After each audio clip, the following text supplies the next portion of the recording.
அதிமுக, பாஜக, பாமக வெளியிட்டுள்ள தேர்தல் அறிக்கை முரண்பாட்டின் மொத்த உருவம் என்று திமுக தலைவர் மு.க. ஸ்டாலின் விமர்சித்துள்ளார். திமுக கூட்டணி சார்பில் திருச்சி மக்களவை தொகுதியில் போட்டியிடும் காங்கிரஸ் கட்சி வேட்பாளர் திருநாவுக்கரசரை ஆதரித்து மு.க. ஸ்டாலின் பரப்புரை மேற்கொண்டார்.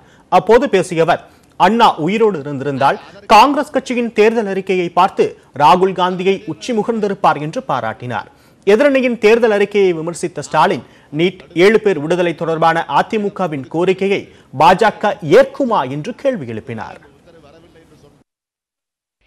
இந்த 3 தேர்தல் அறிக்கையை நீங்க எடுத்து படிச்சு பார்த்தீங்கன்னா முரண்பாட்டினுடைய மொத்த உருவங்களாக இருக்கு.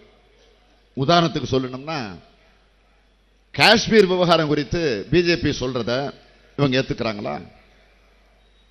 நீட் தேர்வு, பேரறிவாளன் உள்ளிட்ட 7 பேர் விடுதலை, இதையெல்லாம் பிஜேபி ஏற்றுக்கொள்ள தயாரா?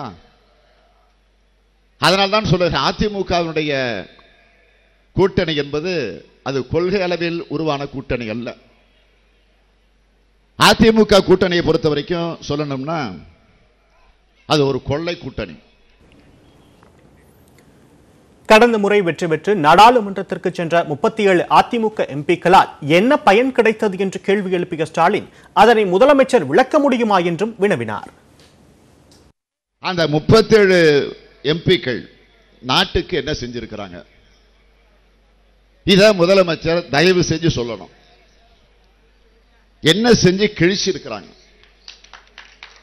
ஆக அந்த சாதனைகளை தயவு கூர்ந்து அவர்கள் சொல்லணும்.